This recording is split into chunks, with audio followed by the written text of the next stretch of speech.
pass to Johnson. Johnson still going. Dummies again. Johnson gets it away to Brown. Brown goes in to score. Oh, he's serving it down the touchline. Oh, this is unbelievable. They're gonna win it. Oh, what scenes here, what scenes.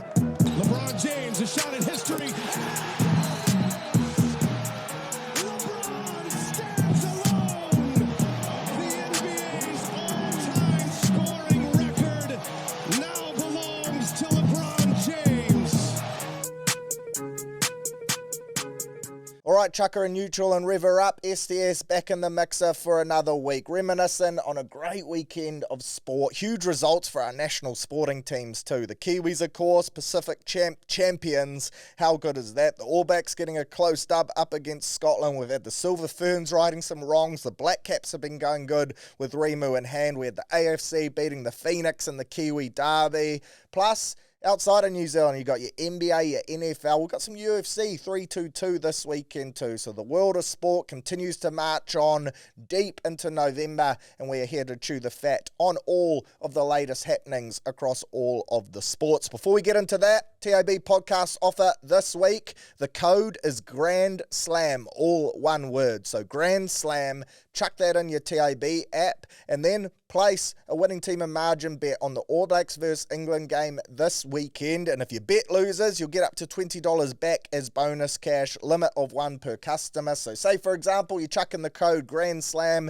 then you jump on the All Blacks 1 to 12 to win at $2.70. If we 13 plus the Poms, or we get beaten, you get your money back up to $20 in bonus cash. How bloody good is that? And shout out to the TAB absolute legends. Of course, they're getting amongst the Surly's Bowls Day too. Segway alert, and you should be getting around it as well. Tickets are on sale now. Tickets are selling fast too. Good to see a lot of NO around out there amongst the SCS community for a good old-fashioned Bowls Day steam up. Buy the tickets in teams of 4. TAB will be in the mix with exclusive promos and giveaways on the day. We've got Frankie's providing the tins. Of course, they are the sister company of Pal's bloody delicious drops too, so you'll get plenty of those to keep you fueled throughout the Arvo. Plus, you'll get the hands on an exclusive piece of Surly merch designed just for the Bowls Day.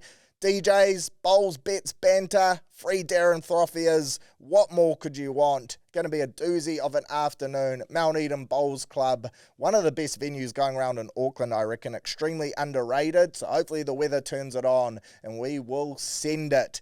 Get yourself there. Tickets available at www.surlytalksport.co.nz. And then finally, if you're in the market for a golf membership this summer, if you're dusting off the sticks and you're keen to donate some Pro V1s, then I've teamed up with the team at Golf New Zealand to bring you a nice little Surly promo right here, and it's around the Flexi Club memberships that they offer. So if you don't know what Flexi Club is, basically it's an official Golf New Zealand membership, which means you'll get yourself a handicap, you'll get yourself access to the Golf New Zealand app features, and you can play at affiliated rates at golf courses all across the country.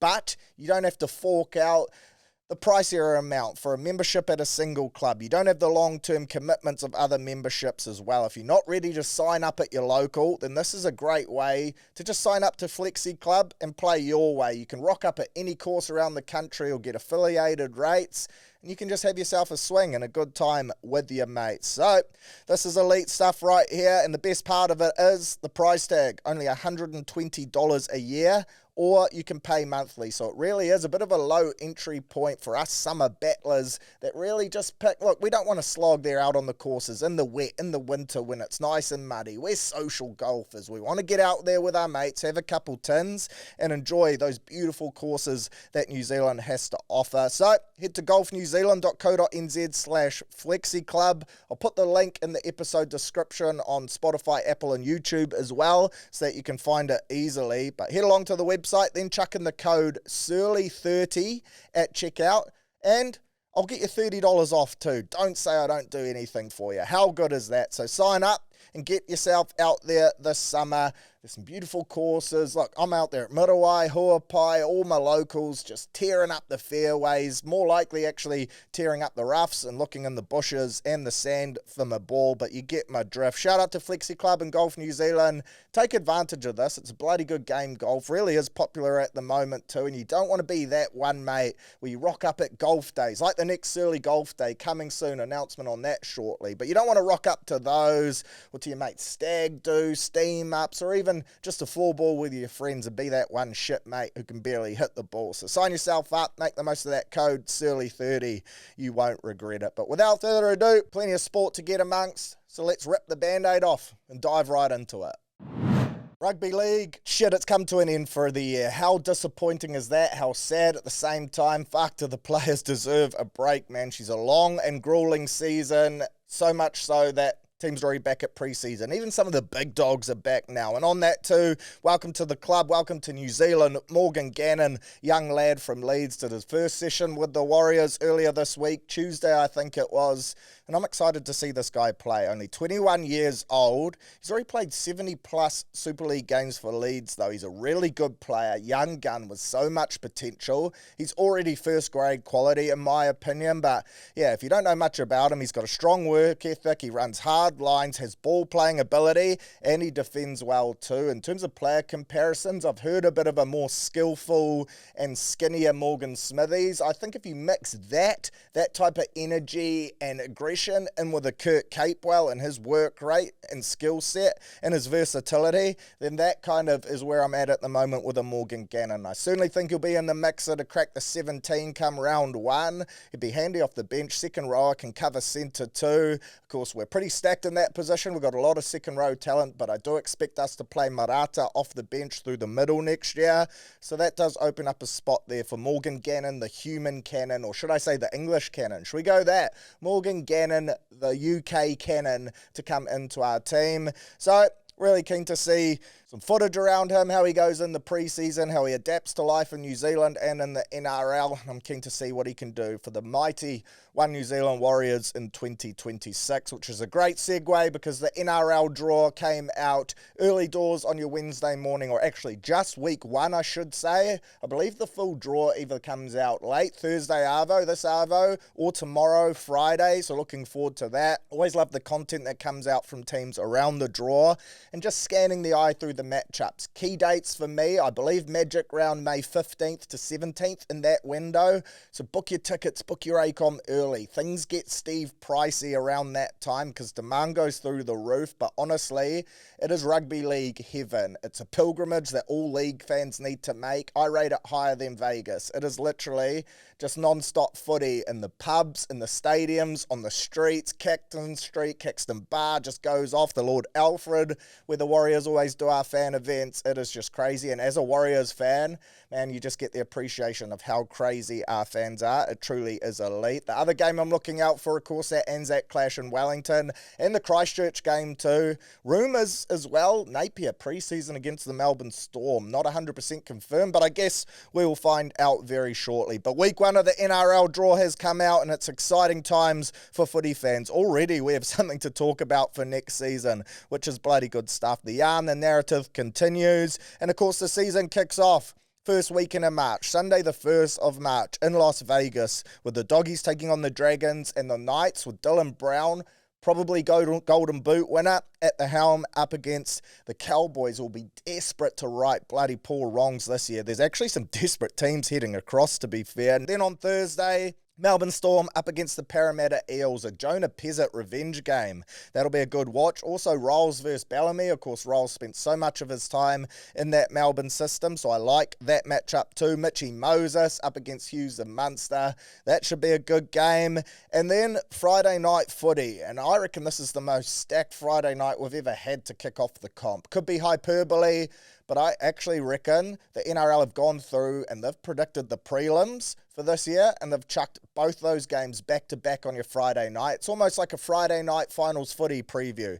That's the yarn I'm rolling with, because, of course, the Warriors will kick us off in the first of a doubleheader at home, Friday night footy at the Fortress, Mount Smart, up against the Sydney Roosters. Of course, it'll be DCE's first clash for the boys from Bondi. Also, Reece Robson, the Rooster, it'll be his first trip wearing that jersey too. So looking forward to that. For the Warriors, of course, we'll be stacked. We already know we are premiership contenders next year, so looking forward to that. Add to that as well, Nafahu White taking on Aaron Clark. Couple of best mates off the back of that Kiwis campaign. I'll touch more on it shortly, but surely Nafahu, now he wants to be a part of this Warriors culture after spending the last few weeks in New Zealand, bonding with the boys. Come across, brother. Haere mai. We would love to have you at Mount Smart. What a fucking signing that would be. And then after that game, we roll into the second of your predicted prelims by the NRL, I am assuming, and that is the defending champion Broncos up against the ex-4-time champs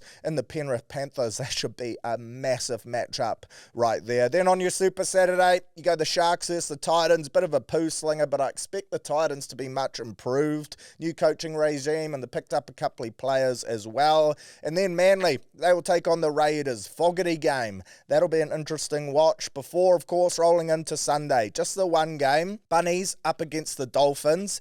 That should be a good watch too. Of course, Bunnies back to full health, you would assume, if pre-season and that Rabbitohs injury curse doesn't strike them. David Fufuda, he will be lacing up. Selwyn Cobbenco for the Finns. So plenty of star players on action there. Really do feel sorry as well for the Tigers. I think this is the third or fourth year in a row now where they've had the bye in week one. That's a bit of a stitch-up. Tigers fans, you get so excited for the first week of footy and they just have to keep themselves on ice. At the same time, you flip the narrative, they're guaranteed to start the year on 2 points, so they'll be up in the top 8 playing finals footy early doors. So that could be the one way to look at it. But yeah, great draw out first up, and that Friday night, the doubleheader, just mouth-watering stuff. I can't wait to be at Mount Smart that night. I reckon it is going to be absolute scene. Someone else who might be at Mount Smart that night too, if you believe the rumour mill, which we know can be vicious and ill-informed at times. But I do think this one has some legs, and that is Nelson Asafa-Solomona, rumoured potentially to be in talks with us around bringing his services to the Warriors from 2026. Of course, got a release from the Melbourne Storm, and I believe the Storm actually approached us around signing NAS. We said no because the money was too much. Well, now that he's been released, that changes that narrative, right? There's no way we're going to be paying him the $900K that it is rumoured he was on. So I actually like that we've re-engaged in conversations with him. But this is a really interesting topic, right? When you go through the talking points and the positives around NAS, he's a big lad, bruising off the bench, physical footballer, just genuine out-and-out size. Literally no bigger body in the NRL except for maybe Xavier Willison. He's experienced, he's won comps, he's played international footy, so yeah, he's been there, done that, and he'll be a bloody handy addition off the bench too to add some punch and aggression. It's that second part though, that aggression, that does raise alarm bells a little bit for me. Of course, loves a suspension, loves a trip to the judiciary, and it turns out the judiciary don't love him back. It's a real love-hate relationship. He's always suspended, dishing out fines. His wallet must be right up there with the Jared Waerea-Hargreaves and co in terms of total revenue lost in fines throughout his career. But if you can get that out of his game, if Webby and co can coach him around tackle technique, lowering his body height, and I do think a lot of it is accidental, he's just that big. At the same time, he does have a bit of that dog in him and he can get a little bit carried away. So if we can monitor that, have him available for the majority of the season, then I do think it would be a good purchase, given that the price was right. If you could pick him up for 400-500K, and look, he might want more than that, and fair enough too, but I'm thinking, 400 to 600, let's say. If you can grab him for that, then he could be a great option off the bench. I believe we have good young middles coming through, and it will take away minutes from guys like a Tanner,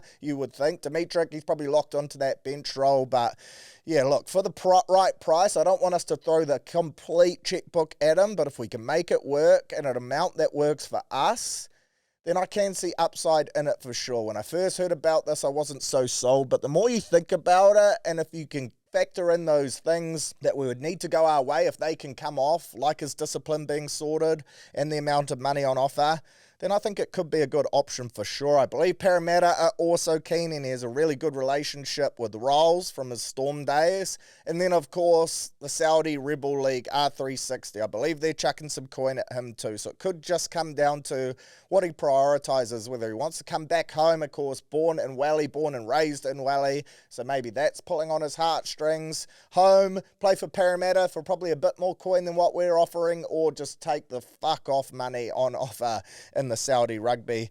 Let's see which way he goes. In terms of Saudi rugby as well, Payne Haas, rumours, and look, when I first heard about R360 approaching him, I just thought that was a pipe dream. They were doing it for exposure, but the more I think about it now, the more I think that this could well happen. Apparently, they've upped their offer to meet his demands. $3 million a year, plus tax exemptions on top of that.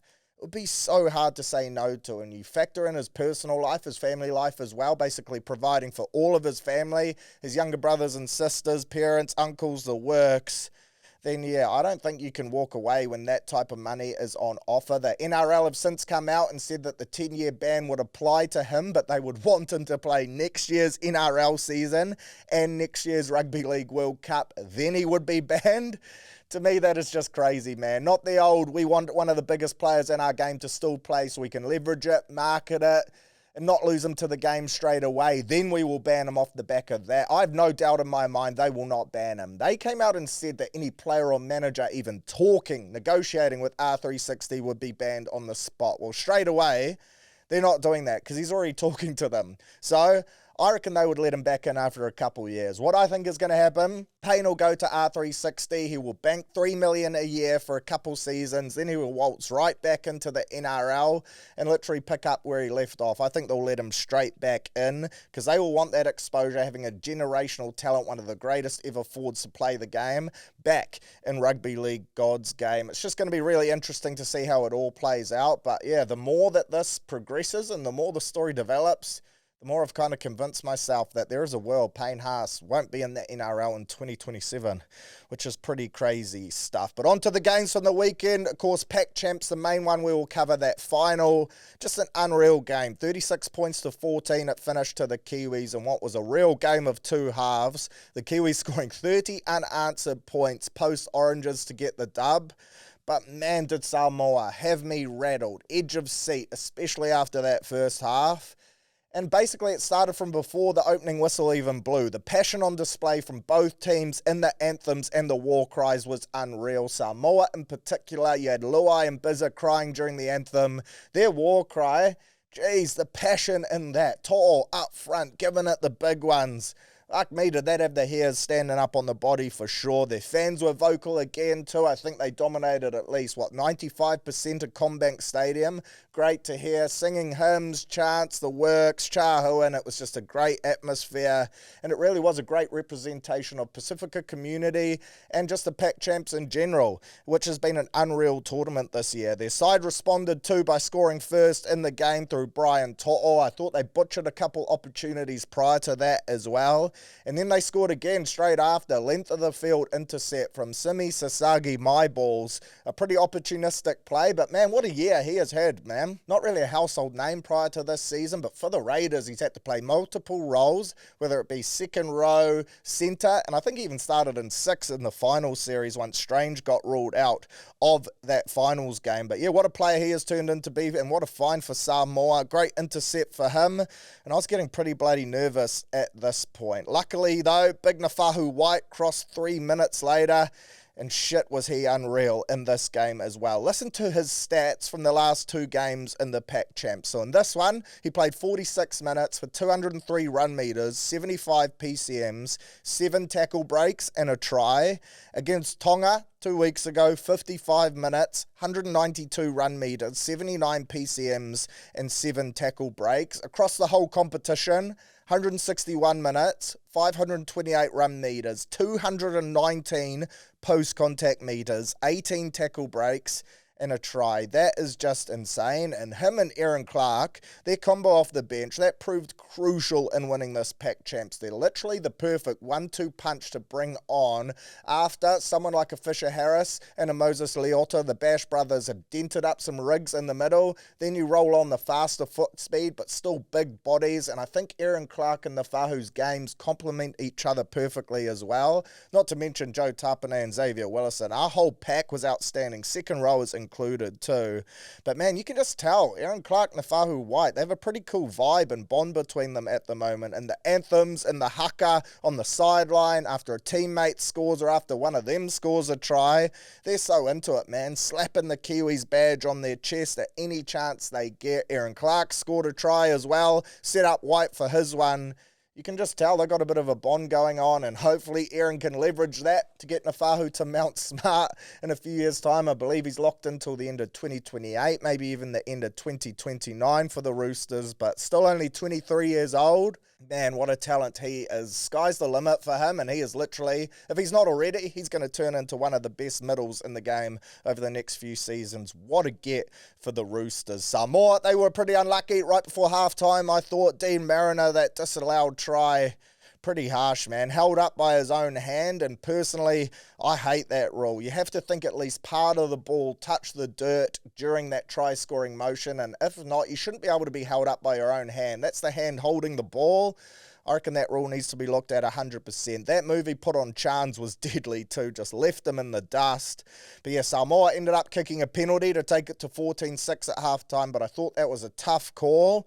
And then I also thought, pretty tough, or not tough actually, the right call, but if Chanel's try had been given straight after halftime too, shit, things could have been a whole lot different. All of a sudden, Samoa are up by 12 points? Man, the outcome could have been 100% reversed, and Samoa might have been the side lifting the Pac Champs trophy at the end of it. But from there on out, it was just all Kiwis. I thought Samoa looked pretty gassed, but it was as a result of just the relentless pressure, effort, quick play the balls from the Kiwis. We upped the tempos, we didn't make many errors, and we were just clinical from there on out, of course. IPAP crossed for 2 tries, first of which in the 49th minute, which opens the floodgates. Then we had Aaron Clark scoring, Casey McLean dotted down for a try, which probably sunk the TAB as well. I'm sure everyone had him in their same game multis. And then C&K, Chance Nickel Klukstad crossing in the 78th minute too to cap off the scoring, and just a huge Kiwis win. What a game that was. In terms of your standouts, forward pack, I've already mentioned the majority of them, but I thought the whole pack, bench included, was just relentless, physical, intimidating. We hit hard on D right from the start, and then we ran hard on attack. Joe Tapine, unsung hero, man. I feel like everyone's talking about everyone else, and part of it is because Tapine is always at least an 8 out of 10, if not 9 or 10 out of 10 in every game he plays, but his offloads in this game were elite. Both of our second rowers great as well. Fish Leota did their usual thing, and then that bench, crazy. Add to that, Phoenix Crosland too, filling in the 9 role for Jeremy Marshall King. Crosland more of 14. He's played a lot of lock for Newcastle this year. He's played a lot of 9 throughout his career for the Kiwis and for the Knights too, don't get me wrong, but I think almost unsung hero throughout this series. He was bloody good, man. The work rate he puts through, the amount he puts his body through as well. He is fearless, and he just doesn't overplay his hand at hooker, which really helped unlock us, really. We didn't need that creative 9 in the end because we had enough creativity going on. Just someone who's right there off the back of quick play the balls to feed our halves and let them do our thing. And speaking of our halves, just unreal. Dylan Brown, what a player he has been in this series. By far, MVP. Golden Boot winner by a mile, in my opinion, as well. And it'll be a fucking robbery. SJ Dally M-like 2023 if he doesn't win this. His numbers throughout this competition. Game 1 versus Samoa, 1 try, 2 try assists, 162 run meters. Game 2 against Tonga, 2 tries, 2 try assists, 122 run meters. And then saved his best till last, which I thought wasn't possible. I thought he'd peaked. But in the final against Samoa, rocks up, 3 try assists, 10 tackle breaks, 192 run meters. That is just elite stuff. Then you had old Papa 4 and his running mate in the 7. Balanced his game out perfectly too. Did all the organising, all the set structure, allowed Dillbags to stick to what he was good at. And man, he just sums up to me what it means to be a Kiwi and wear that jersey. Off the field, he's a leader, a great bloke, a family man, loves his teammates. On the field, the way he was digging into the line on the weekend for a 35-year-old to have that much confidence and disregard for his body, just willing to get shotted every time by that massive Samoan pack. He was setting up tries just by how deep, square and straight he was going on attack to then free up his outsides and attract defenders. He never shies away from making a tackle or a tough carry. And yeah, he just always puts his body on the line for the lads. What a player he has been, and so happy to see him go out a winner. And then, of course, that bloke at the back, he needs a shout-out, alongside Casey McLean too, who was bloody good. But Keanu Kini, what a player, man. Great to have him at the Warriors. Please come home, son, of course. Northcote, Rosmini lad. Jeez, I would literally almost give him a left nut to have him play at Mount Smart. But him and Walshy, for me, they're the best fullbacks in the comp at the moment. And you have to remember, Keanu Kini, he only played 6 games at NRL this year. Played rounds 2 and 3 to start the season. Then had a 21-round gap before returning for the Titans off the interchange. He only started 3 games at fullback all year this year. So to play like this in the Pac Champs and put on the performances that he did against Tonga, against Samoa, quality opposition, that is just insane, man. Then for Samoa, successful tournament for them too. Yes, they'll be gutted to finish on that note. In particular, that second half shift where the scoreline really blew out. They fell just short, but still there's so many positives to take away for them. And you chuck in Hammer, Critter, Spencer Lenu, maybe even a Tino Fasoa Malaawi, as well as getting Nanai back, and then maybe a Taylor May in the mixer too in the centres. Next year's World Cup lookout. They've unearthed a nice 9 for them in Benaya, a position that's been a problem for them in the past. CHT looks to be a great find at 14. I reckon they're the chance to go one better than last World Cup for sure. Of course, made the final last time, and they'll be pushing to do that again next year. Can't wait for that Rugby League World Cup. So that game draws to an end, the 2025 Rugby League season. Sad to see God's game come to a close for the year. As I said, some lads back in pre-season already, running Broncos, being put through the ringer, but what a year it's been.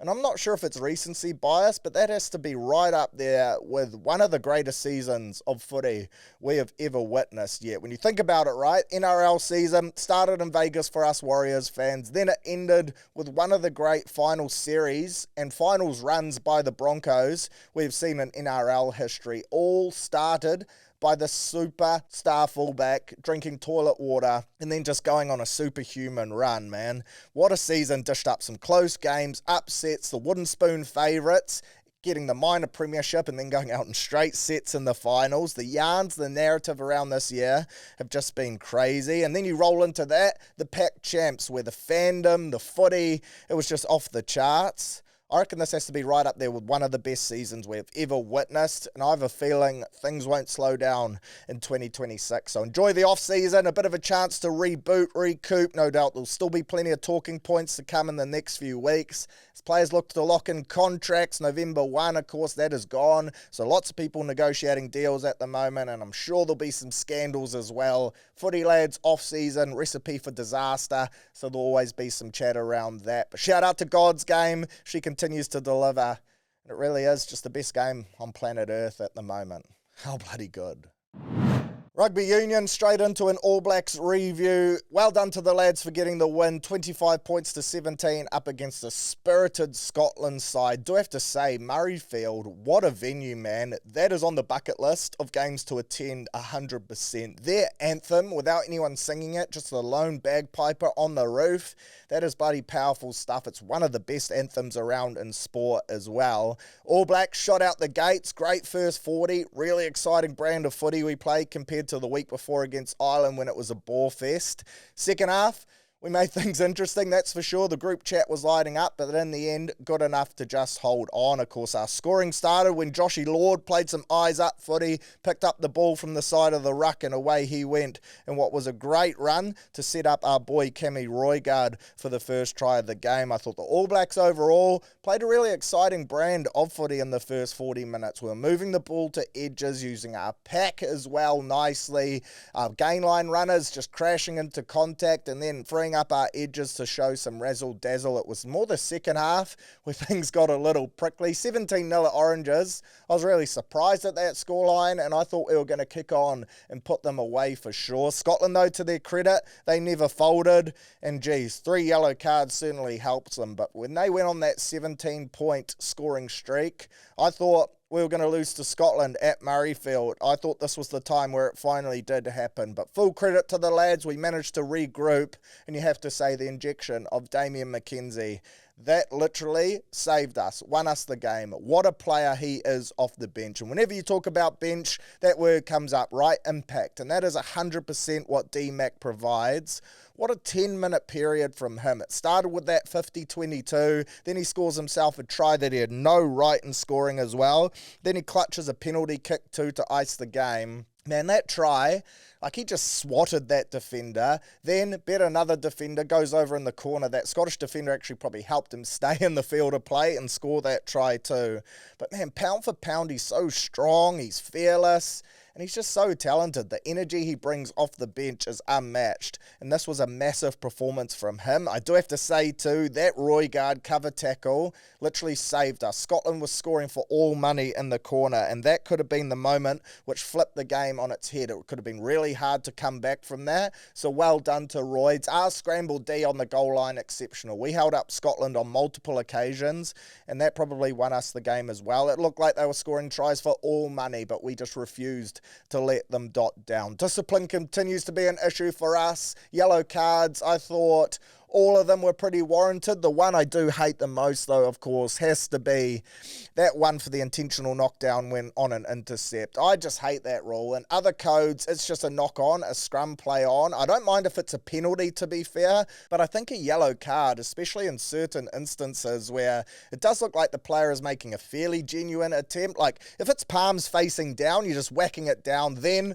I agree with yellow. If your hand's facing up, you're trying to knock it up, or even sideways, and you're trying to push it into your other hand, then I reckon penalty at worst. And World Rugby needs to look at that, because for me it's the most frustrating of the cards. It's like, as soon as you get a hand on the ball, if you don't catch it, you're going to the bin, which I just think is wrong. Leroy Carter, that was deserved. That was instincts, really, foot out, genuine foot trip. And then Artie goes off the back of that rolling maul too. But yeah, discipline in general, not just the cards, but the penalty count as well. Piggyback penalties, just constantly inviting Scotland into our end to attack. When you give opportunities like that to a good side on attack, Finn Russell pulling the strings, good forward pack, big as well, physical, then they're going to score points. I do have to credit, though, our leadership team, because, man, it's not easy to flip momentum like that, and you have to remember we're missing both Barretts, including skipper Dogroll himself. Then we're also missing Tyrell Lomax, Patrick Tuipolotu, who's the captain of the Super Rugby side. Like, there's a fair bit of leadership and experience off the paddock there, so to be able to absorb that momentum shift, flip it on its head, and still win, I reckon that's a big tick for the All Blacks. Earlier in the year, I think we'd have lost this game. So good to see the boys bonding, getting around Artie and our other leaders, and we still found a way to win this game. Aside from D-Mac, other standouts for me, I thought Roigard was really good, as he always is. I thought Wallace Atiti and Peter Lakai were really good. Loved the work of Joshy Lord, who I've been harsh on over the last couple of months, but I thought he stepped up big time in this one. I like Tossi's impact off the bench, Artie's leadership too. That was a big one. We'll have to go up another level this weekend, 100% taking on England. I think this is the game that we'd targeted this whole time. Often you see the All Blacks, when they go on these tours, they try and schedule their biggest game to be third so that they can have a couple weeks to get in some good runs before taking on the team they consider to be the big dance. England are old rivals in Twickenham. It doesn't get any bigger than that.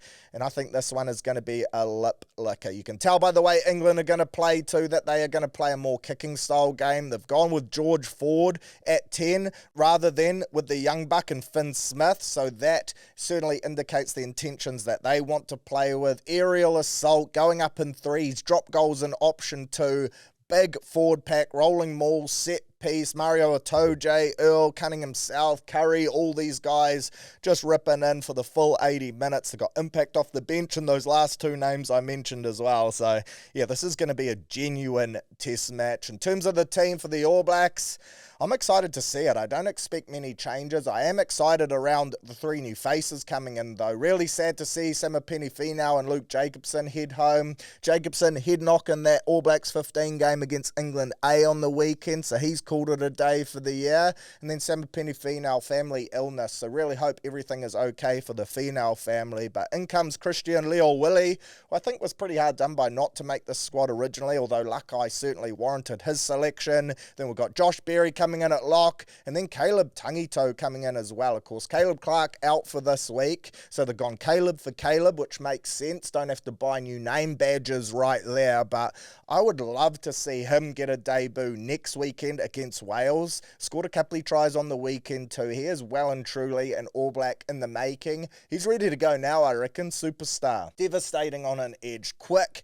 Good in the air too, ball skills, he's got it all, complete package. I'd love to see him get a crack against a real shit team in the Welsh next weekend, but let's see. For this week, I don't think we'll see many changes. I think we will roll out the majority of that same team. The interesting one for me, does Wallace keep his starting spot in the 6 jersey, or do they go with Simon Parker from accounts just for a little bit more size up against that England pack? Personally, I'll probably stick with Wallace. I think he's been bloody good these last 2 weeks, but they might go with Parker to start just to go size for size. The other one is around Caleb's spot on the wing, and do they go Lester Whainganuku to wing, Proctor in at centre, or do they go Will Jordan to the wing, D-Mac starts at the back, or do they go to a Sevu Reece or even a Rico Ioane, who's played 87 test caps? He is extremely experienced, hasn't had a crack on this tour yet, seems to have moved down the pecking order. Yeah, for me, look, I think my preferred option is Leicester on the wing, Proctor at 13. I thought Leicester got skinned a couple times on the outside defensively last weekend, and I think Proctor would shore that up. Plus, we still get Leicester's power running game, which has been so good for us. He's been devastating. Tackle bust galore. Also decent in the air as well, and a big body. I think that's our best option. I like D-Mac off the bench. I don't want us to experiment too much with that, although it would open up a bench spot for Ruben Love, which I'm a big fan of. But yeah, for me, Leicester to the wing, Proctor at centre. That is the way that I would be going. Interestingly, we have a 78% win record against the English, which I was a little bit shocked to see. We've played them 46 times for 36 wins. So we've been surprisingly dominant against one of our great rivals. I do note too, all of the games in recent history been really tight. We played them 3 times last year and won all 3 1-12. In fact, the biggest winning margin we've had was 7 points. So if you're not 100% sold on New Zealand to win, then stay tuned for the punting section, because I reckon that try-bet option is a good shout. But I've got the All Blacks to win it in a tight one in front of plenty of expat Kiwis. Got a few mates heading on to this game. A few people have messaged into Surly too, saying that they are strapping up and getting bums on seats in the stands. So shout out to those lads. Shout out to the All Blacks fans as well. Go get amongst it. Ride our boys home. That is going to be a fucking good game. In terms of your other results last weekend, Aussie lost to Italy. Crazy. When you think about mid this year, international window, everyone was praising them, myself included, for how far they have come along over the last few months. Well, it seems now they've hit a wall. Fatigue kicking in. Big year for them. Lions tour into the Rugby Championship, and it seems like now that's all just hit them at once, and they are falling apart. They can't wait for this season to end, I am sure, and I think it's coming down to a bit of a lack of depth in certain positions at the moment. Carter Gordon got the start at 10 on the weekend after spending the year with the Gold Coast Titans, so that kind of sums it up right there. And to me, it was really ironic. Son of ex-Wallaby Michael Liner, old Louis Liner, scoring for Italy. Then I think Monty Ioane scored as well for Italy. Of course, younger brother of Digby Ioane, or maybe even cousin, but they're certainly related. So a lot of Aussie blood coming back to hurt them. That Louis Liner story, pretty crazy, right? He's the oldest son. Then his younger brother, Tom Liner, plays. He's 1 year younger, plays in the Australia side. Didn't play on the weekend, but fuck, talented family, man. And the older brother gets bragging rights right there. Italy had never beaten Australia until 2022, and now they've won back-to-back wins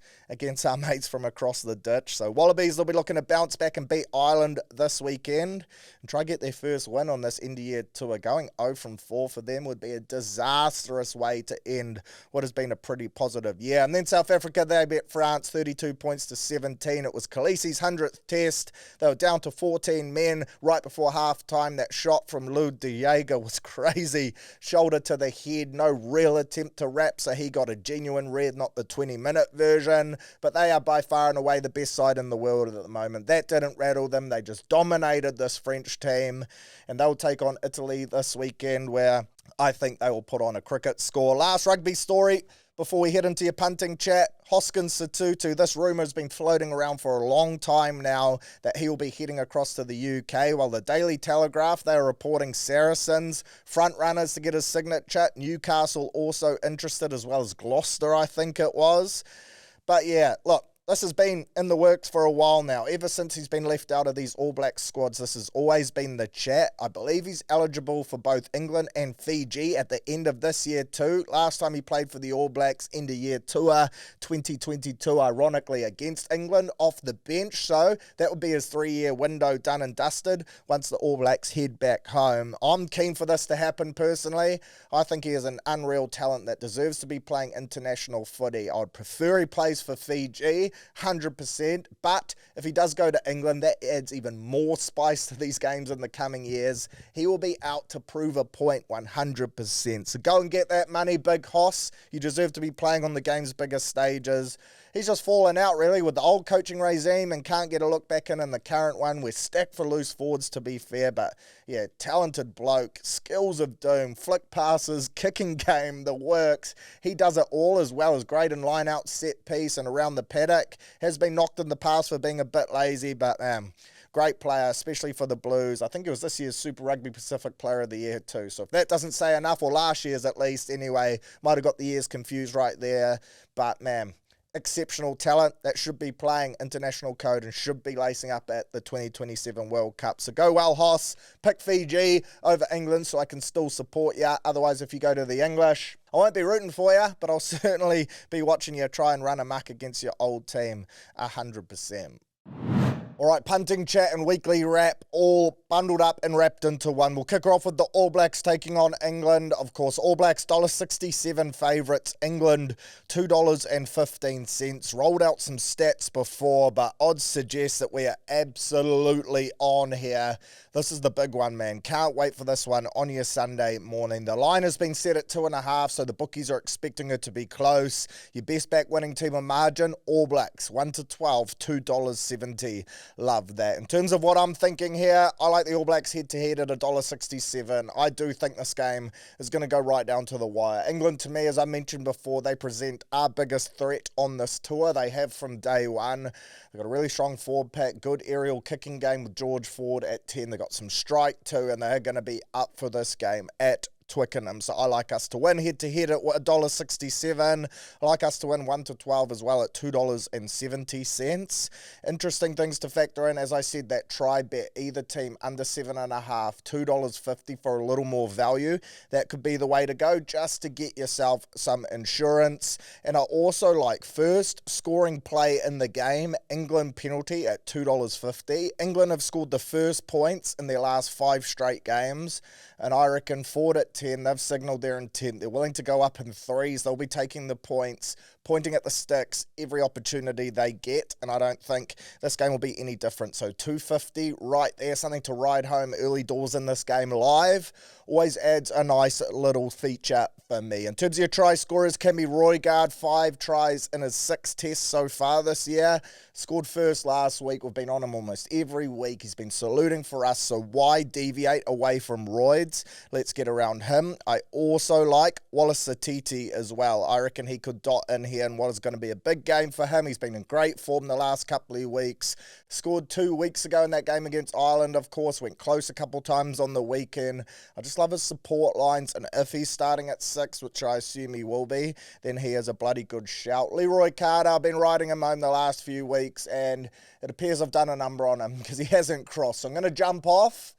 And I say that out loud just in case you want to jump on as a result of that. But my winning team and margin bet that I'm going to use with that first code, Grand Slam, the podcast code this week is going to be All Blacks 1-12. Roy Guard try scorer, either team within 7.5 points. And first points of the game, England penalty at $2.50. For your other games, I like Ireland to beat Aussie. Ireland $1.20 favourites, Aussie paying $4.40. I do think the home side will be too strong, but that line of plus 11.5, that to me goes in favour of Australia. $1.90 for that. I do expect them to bounce back. They would have been embarrassed last week after losing to Italy, so I think they'll come out with a stronger showing for sure. I like Scotland to beat Argentina in a close game. I think the Scots are a bloody good footy side, and I think South Africa will do a number on Italy. Italy paying $9, South Africa $1.05. I just think South Africa on another planet at the moment. So my international rugby multi too, Scotland to beat Argentina, Australia plus 11.5 versus Ireland, and the All Blacks 1-12.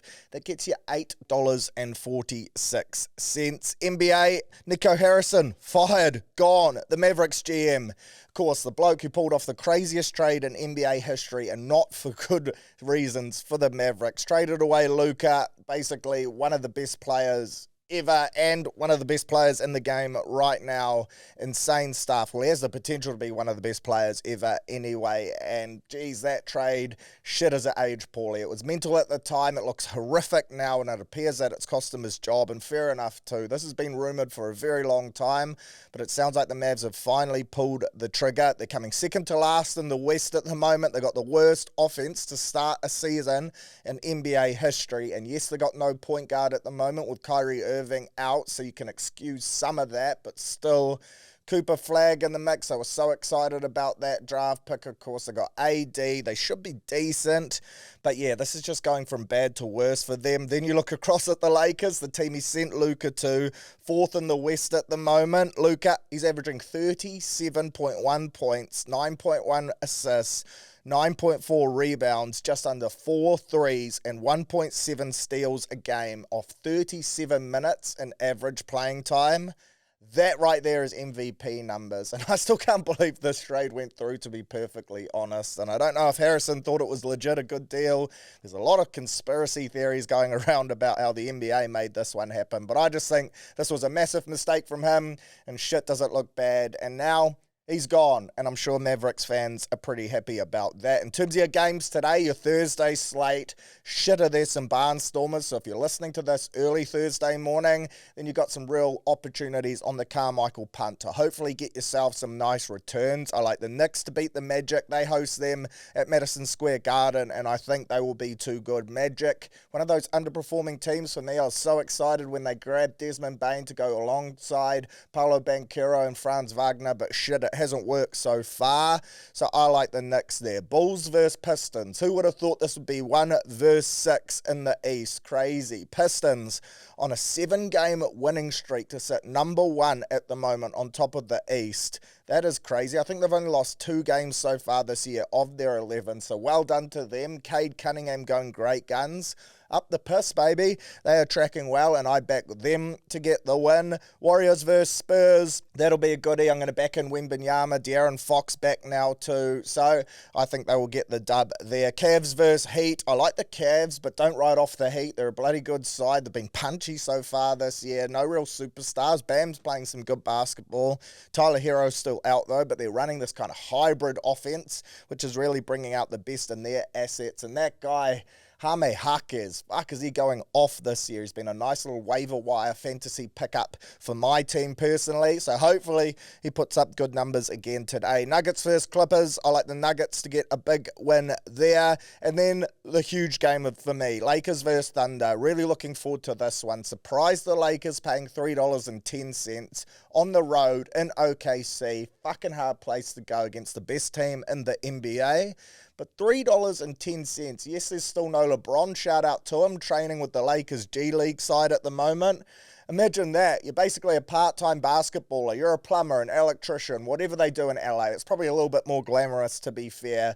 Part-time actor, something like that. An extra for fucking Friends, even though they're not making that show anymore. You get my drift. But you're at work all day on the tools, and then you rock up for G League training, and there's the greatest player to have ever walked planet Earth, LeBron James, just throwing down dunks on you. What a fucking honour that would be. So good to see he's nearing his return. He's still out, though, but still with AR-15, with Luka Doncic at the helm, and with DeAndre Ayton, old dominating, all of a sudden playing some good basketball.